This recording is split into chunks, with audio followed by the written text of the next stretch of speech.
You know what really gets under my skin? It's the grand performance of modern masculinity, the one where a man puts on a crown of emotional intelligence, asks for your unvarnished truth, and then shatters into 1,000 pieces the moment you hand it to him. He doesn't just break. He makes it his mission to break you too, as punishment for believing in the persona he so carefully constructed. My name is Eliza.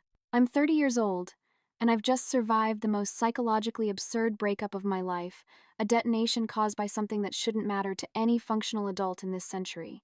But to understand the depth of the betrayal, you have to understand the illusion that came before it. You have to understand Lachlan. Our story began 8 solid months before the disaster. For the first time in my dating life, I genuinely believed I had found something real, something built to last. Lachlan wasn't like the parade of emotionally unavailable artists, commitment-phobic freelancers, and man-children I had wasted my 20s on. He was stable. He had a boring but lucrative corporate job in finance, owned his own pristine apartment downtown instead of living with a motley crew of roommates, and possessed a quiet confidence that suggested he had his life figured out. We met, as most people do now, through the sterile interface of a dating app. His profile was understated. A few well-lit photos that didn't involve dead fish or a group of indistinguishable groomsmen, and a bio that was witty without trying too hard.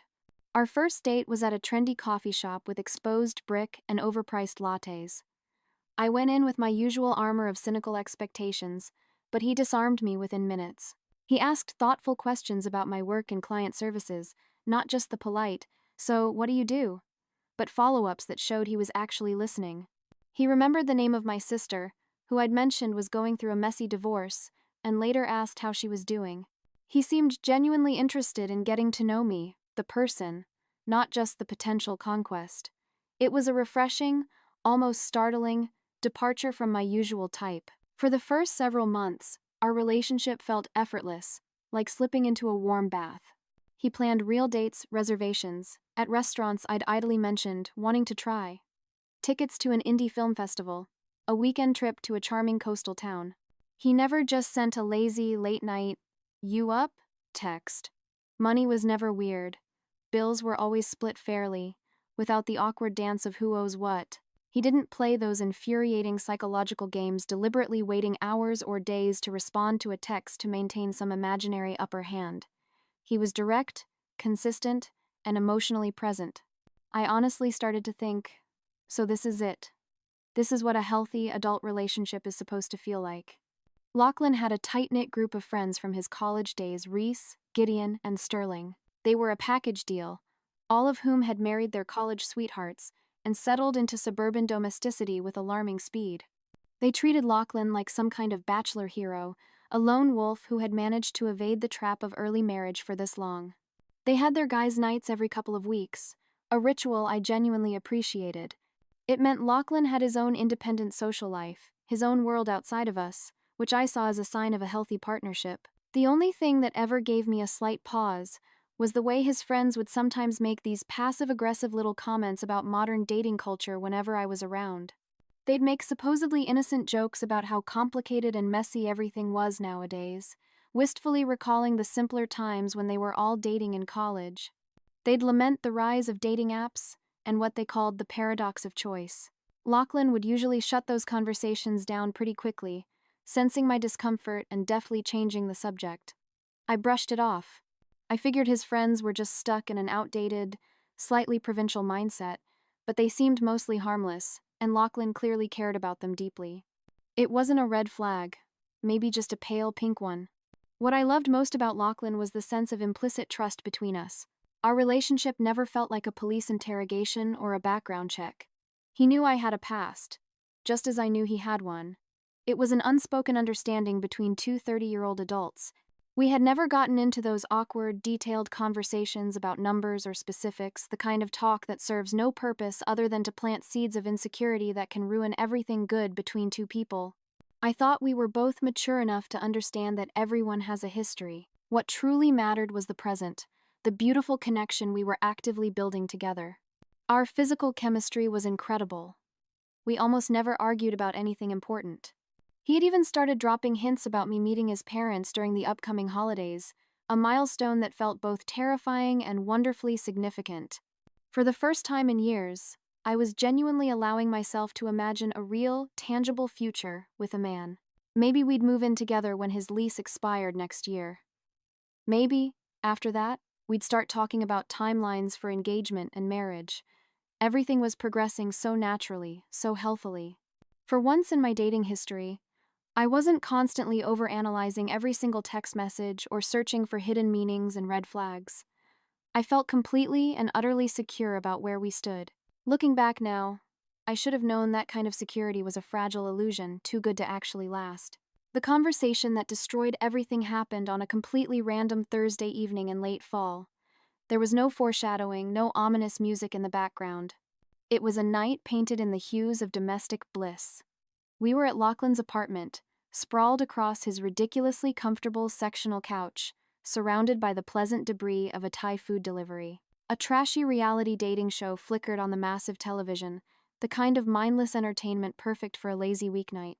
On the screen, a tearful contestant was confessing her entire romantic history to a potential partner on national television. Lachlan let out a soft chuckle. "I just don't get it," he said, gesturing with a half-eaten spring roll. "Why would anyone voluntarily air their most personal business for millions of strangers to judge?" I shrugged, pulling a blanket over my legs. "I guess different people have different comfort levels with privacy. What's an overshare for you might be cathartic honesty for someone else." It was a casual, throwaway comment. That's when the conversation took its first, subtle turn. "It reminds me of what Gideon is always complaining about," Lachlan said, his tone shifting from amused to thoughtful. "He's been trying to set his younger brother up, and he's convinced the entire modern dating culture is fundamentally broken. Says people don't take commitment seriously anymore, not like our parents' generation did." I couldn't help but roll my eyes dramatically. Oh, that is such a predictably typical guy response. It's easier to blame the tools, the dating apps, the culture, than to take a hard look at their own problematic attitudes. Lachlan turned to look at me, his expression genuinely curious. The television show faded into background noise. "What do you mean by that? What problematic attitudes?" And so, I launched into it. It was a topic I was passionate about, a speech I had given many times to my girlfriends over wine. I mean, the guys who constantly complain about modern dating are inevitably the same men who have completely unrealistic and contradictory expectations for women, I explained, warming to the subject. They claim they want an independent, confident woman, but they also want someone with essentially zero romantic or sexual experience. They want a partner who is somehow magically skilled and confident in bed, but who learned those skills in a vacuum. It's an impossible double standard, and it reveals their own deep-seated insecurities and immaturity. Lachlan listened quietly, his brow furrowed in concentration. When I finished, he was silent for a moment before asking, "So, do you think someone's complete relationship and sexual history should matter at all to their current partner?" I could sense exactly where this line of questioning was heading. It was no longer a general critique of culture. It was becoming a philosophical inquiry, and honestly, I was starting to get genuinely annoyed that we were even having this particular conversation. It felt so juvenile. "I think," I said, my voice firm and clear, "that anyone who obsesses over a body count in this day and age is fundamentally weak, insecure, and emotionally immature. It's completely normal and healthy for functioning adults to have accumulated some relationship and sexual experience over the course of their lives. Judging someone based entirely on their past is just a pathetic way for insecure people to feel temporarily superior and in control." "Universally, though?" he pressed. "You think that applies to every possible situation?" I doubled down without a moment's hesitation. "Absolutely. Any man who genuinely can't handle the fact that his girlfriend has a past, was probably terrible in bed to begin with, and is desperately afraid of being compared to someone who actually knew what they were doing." I was getting increasingly heated, my words spilling out with a fiery conviction. The whole conversation felt so regressive, so fundamentally stupid. Lachlan kept posing these hypotheticals: what about this scenario? What about that number? And I kept patiently, if a bit condescendingly, explaining why the actual, specific number was completely and utterly irrelevant to building a healthy relationship. "Strong, lasting relationships," I lectured, "are built on the emotional and intellectual connection between two people in the present moment, not on some arbitrary numerical tally from experiences that happened before they even knew each other existed." Throughout this entire discussion, Lachlan just sat there, listening. His face was a placid, unreadable mask that I couldn't interpret at all. He wasn't arguing, but he wasn't agreeing either. He was just absorbing. Finally, after what felt like an eternity of my impassioned monologue, he looked directly at me. The ambient light from the television cast strange shadows across his face. His voice, when he finally spoke, was quiet and dangerously specific. "Eliza," he said, his eyes locked on mine, "how many people have you actually been intimate with?" My stomach plummeted to the floor. The air in the room went still and cold. This wasn't some abstract, theoretical discussion anymore. This wasn't about the contestants on television or Gideon's brother. He was asking about me. Personally. Specifically. A thought, sharp and terrifying, flashed through my mind. I should lie. That's the thought that still haunts me. I should have just plucked a low, conservative number out of the air, 3, maybe 5, a number that wouldn't send a man like him into a silent panic. I should have protected his fragile ego and avoided this entire nightmare. But in that specific moment, I was so utterly convinced that I was right, that my perspective was the only correct and mature one, that I believed complete, radical honesty was the only path forward. I thought our relationship was strong enough to handle it. I thought he was strong enough. I took a deep breath. 17, I said. The word hung in the air between us, small and yet impossibly heavy. The silence that followed my confession was a living entity.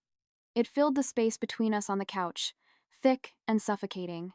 Lachlan's unreadable expression didn't crack, but I saw something subtle shift behind his eyes, a shudder coming down, a light being extinguished.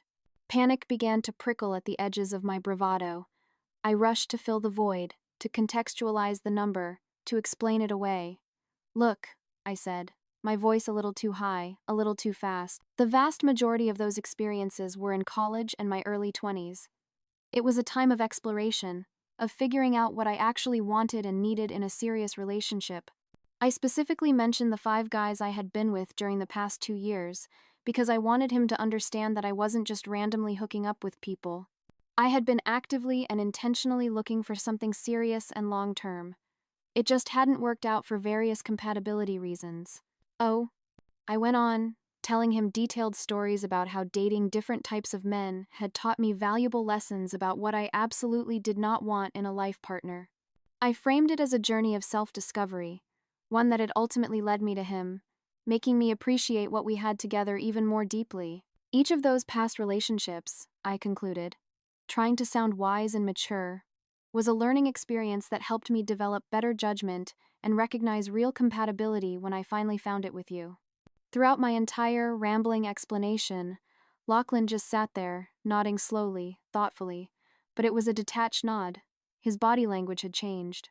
He was angled slightly away from me now, his arms crossed over his chest. When I finally ran out of words, the crushing silence returned, heavier than before. "I need some time," he said finally, his voice quiet and strained. "I need some space to process all of this." "Process what, exactly?" I asked, my frustration mounting. "Lachlan, none of this changes anything fundamental about us. It doesn't change who I am or how I feel about you." "I know that," he said, and he sounded like he was trying to convince himself. "I know that intellectually, but I need some time to handle it on an emotional level." The rest of the evening was a masterclass in tension. The easy intimacy we shared was gone, replaced by a polite, formal distance. We tried to go back to watching our show, but the carefree atmosphere had been irrevocably poisoned. He was lost in his own thoughts, and when I spent the night as usual, he barely touched me. He stayed on his side of the bed, a rigid line of cool air between us. It was completely unlike him. The next morning he was civil, but the warmth was gone. He felt like a polite stranger making me coffee in his kitchen. I asked him directly if we were okay. "I just need a day or two, Eliza," he said, not meeting my eyes, "just to think everything through." I left his apartment with a knot of anxiety tightening in my stomach. But a part of me, the optimistic, naive part, was still convinced he would come around. He was a logical, rational man. Once he had time to think, he would realize how ridiculous this was. He would see that my past was irrelevant. He would remember that I was still the exact same person he had fallen in love with. I texted him that afternoon, I love you. I hope you know how much our relationship and our future together means to me. His reply came hours later. A single, sterile line. Thanks. Love you too. It felt like a punch to the gut. He usually wrote these long, thoughtful messages. This was clipped, impersonal, a dismissal. 3 entire days passed. 3 days of complete and utter radio silence. At first, I tried to respect the space he'd asked for. I busied myself with work, with errands, with anything to keep my mind from spiraling. But by the 3rd day, the anxiety had metastasized into full-blown panic. This wasn't David's normal behavior. Even during his most stressful weeks at work, we were in constant contact, sharing memes, complaining about our bosses. This deliberate total silence felt calculated. It felt cruel. On Saturday morning, I broke. I called him. When he finally answered, his voice was that of a different person. It was cold, formal, and distant, like he was talking to a business associate. I've been thinking constantly about our conversation, he said, his tone flat. I need more time to figure out how I feel. Can we please just meet in person? I begged, my voice cracking. This feels like something we should work through together. I'm not ready for that yet, he replied. That's when the dam of my composure broke, and a flood of anger and frustration rushed in. I don't understand this. I cried into the phone. I feel like I'm being punished for being honest with you. You asked me a direct question, and I trusted you with the truth. I could have easily lied, Lachlan. And I do appreciate your honesty, he said, his voice maddeningly calm. But that doesn't make the information any easier for me to process emotionally. What is there to process? I demanded, my voice rising. Nothing about me changed from Thursday night to Friday morning. My character, my feelings for you, it's all the same. He had no real answer for that. The call ended with him promising to reach out when he was ready to have a proper conversation. Another full week passed in total silence. Then another. My texts, growing more desperate, were met with short, vague, non-committal replies. Meanwhile, I could see on his social media that his life was proceeding as normal. Pictures with Reese, Gideon, and Sterling at their usual sports bar, smiling, laughing.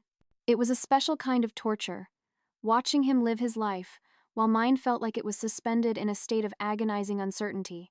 The final call came nearly 3 weeks after that fateful Thursday. His voice had that same cold, distant tone I was starting to hate. I've been talking extensively to people I trust, he began, and my heart sank. I knew who those people were. I've been thinking seriously about what I want in a long-term partner, in a potential wife. And I've come to the conclusion that we aren't compatible for the future I envision. My voice was barely a whisper. Is this really all about that number? It's about having fundamentally different values and expectations around relationships, he said, the corporate speak a cowardly shield. That is the most ridiculous, immature thing I have ever heard in my life. I spat back, the pain turning to pure rage. You are throwing away something real and beautiful because of your own pathetic insecurities. There was a pause on the other end of the line, and then he said the words that would haunt me for months. Maybe you're right about that, he admitted, his voice devoid of emotion. But I can't just magically change how I feel. And just like that, it was over. 8 months of love and trust and future plans, all incinerated by a single, meaningless number. The breakup itself was devastating, a sharp, clean wound that left me breathless. But in the weeks that followed, I discovered that the initial cut was just the beginning. The real damage, the infection that would spread and fester, was yet to come. About 2 weeks after our final, soul-crushing phone call, I was wandering through the sterile, brightly lit aisles of a Target, my shopping cart filled with things I didn't need. I was in a daze, operating on autopilot, trying to piece together the semblance of a normal life. As I rounded the corner into the home goods section, I literally ran into him. Reese. The smuggest of Lachlan's friends, the one who always seemed to be looking down his nose at the world from his perch of premature suburban fatherhood. For a fleeting, idiotic moment, I thought maybe this was an opportunity, a chance to get some insight, some clarity into what Lachlan was really thinking. Maybe Reese could be an unlikely bridge back to understanding. Eliza. Hey, he said, a little too brightly. I forced a smile. Reese. Hi. How are you? Good, good. How How are you doing with everything? He asked, a feigned look of concern on his face. I'm managing, I said, trying to keep my voice steady. Lachlan and I are working through some things. I chose the words carefully, trying to preserve a shred of dignity. That's when it happened. A weird, knowing smirk spread across his face. It was condescending and cruel. Yeah, he said, his voice dripping with schadenfreude. Lachlan told all of us exactly what happened between you two. My stomach dropped to the floor with such force. I thought I might actually throw up right there, next to a display of scented candles. The fluorescent lights of the store suddenly felt searingly hot and accusatory. What? What do you mean? I managed to stammer. He told us the whole situation, Reese explained, clearly relishing my discomfort. The conversation, the number. He said the word number as if it were a dirty secret. Honestly, we all agreed he dodged a major bullet. He's smart to end things now before it got any more serious. Mortification washed over me in a hot, sickening wave. I felt violated, humiliated. The idea that these 4 grown men had been sitting around, probably over beers at their favorite sports bar, dissecting my most private, personal information like gossipy teenagers, passing judgment on my character. It made me physically ill. What exactly did he tell you? I asked, my voice trembling with a mixture of rage and shame. Enough, Reese said with a dismissive shrug. Enough for us to understand why he wasn't comfortable continuing the relationship. He has standards, you know. He actually laughed out loud then, a short, barking sound, as if my pain and humiliation were the punchline to a fantastic joke. I wanted to scream. I wanted to defend myself. To launch into the same passionate speech I had given Lachlan about how their entire perspective was outdated, sexist, and fundamentally wrong. But I could see it in his eyes. He had already made up his mind about what kind of person I was. I was the promiscuous city girl, the cautionary tale, the bullet his friend had wisely dodged. Nothing I could say would penetrate his thick wall of prejudice. As I stood there, frozen in the aisle, he delivered the final blow. It's always the same, he said, shaking his head with mock pity. Girls like you always try to act like the past doesn't matter, that there are no consequences, but guys aren't stupid enough to fall for that manipulation anymore.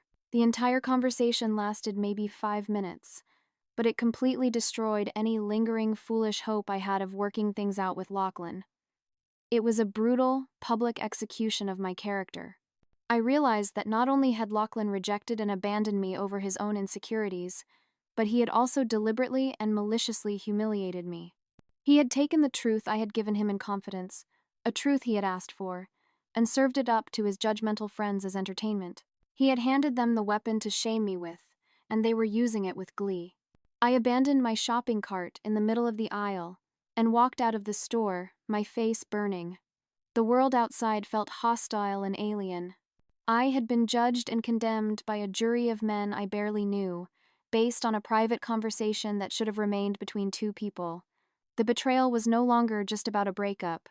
It was about a fundamental violation of my trust, my privacy, and my humanity. When I got home, shaking with a rage so profound it felt like a physical illness, I immediately called Lachlan. There was no preamble, no polite greeting. The second he answered, I unleashed the fury I'd been suppressing since the encounter at Target. You told them, I seethed. You told Reese and Gideon and Sterling everything. How could you? To my astonishment, he didn't even attempt to deny it. There was no shame in his voice, only a detached defensiveness. I needed advice, he said calmly. I needed guidance from people who know me well and care about my happiness. Guidance? I shrieked, laughing a humorless, broken laugh. That wasn't guidance, Lachlan. That was a violation. You took my most private, personal information I shared with you in a moment of trust, and you fed it to your pack of judgmental friends without my consent. They weren't giving you advice. They were just validating your own prejudices and insecurities. My friends care about my well-being, he insisted, his voice hardening. They want to make sure I make smart decisions for my future, for my potential marriage. The conversation escalated from there, a toxic spiral of accusation and justification. I pointed out the staggering hypocrisy, the blatant sexism of his position. He insisted he had a right to his feelings, a right to his individual standards for a life partner. It was like arguing with a wall that believed it was a paragon of moral virtue. But the absolute worst, the most devastating part of this entire nightmare, came about a month later. I was having coffee with my close friend from work, Cassia, trying to piece my life back together. She was looking at me with a pained expression, twisting a napkin in her hands.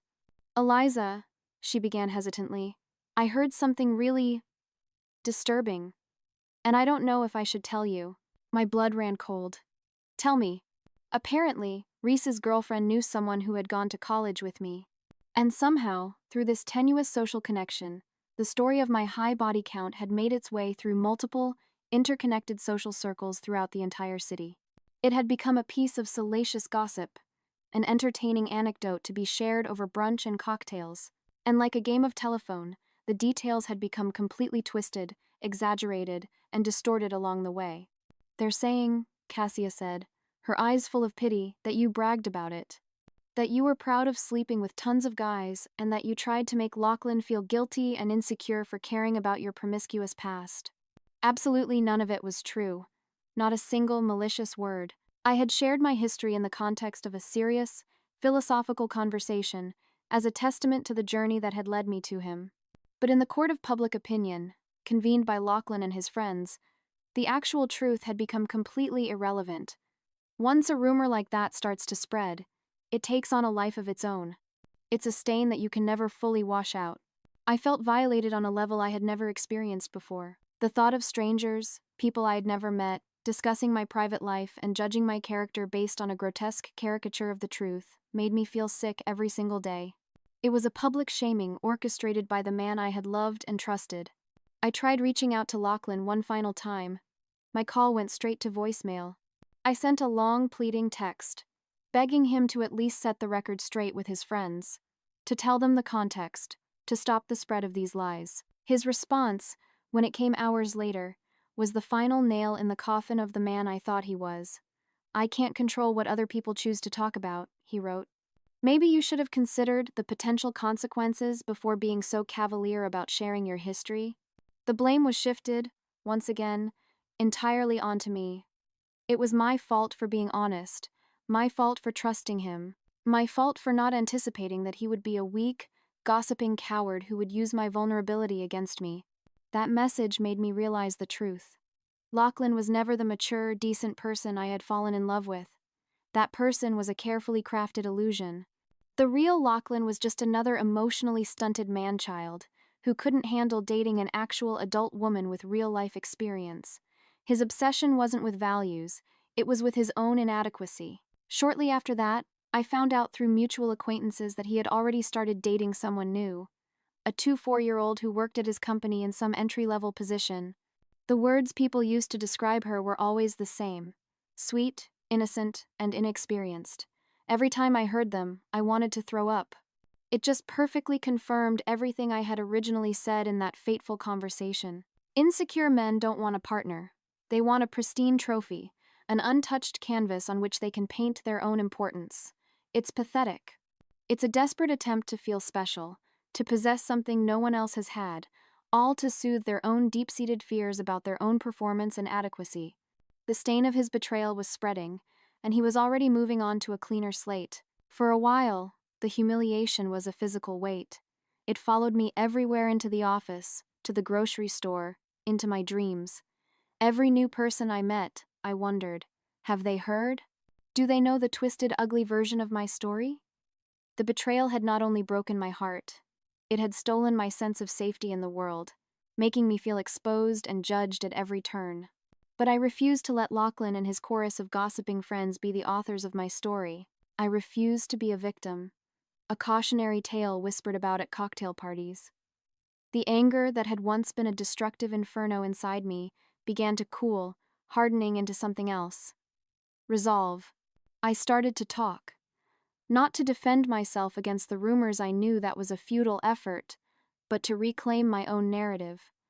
I told my close friends, like Cassia, the entire unvarnished truth. I explained how I had been punished for choosing honesty over deception, how Lachlan had violated my privacy and trust, weaponizing my past against me because his ego couldn't handle it. Sharing my side of the story wasn't about clearing my name with strangers. It was about reaffirming my own truth to myself and to the people who actually mattered.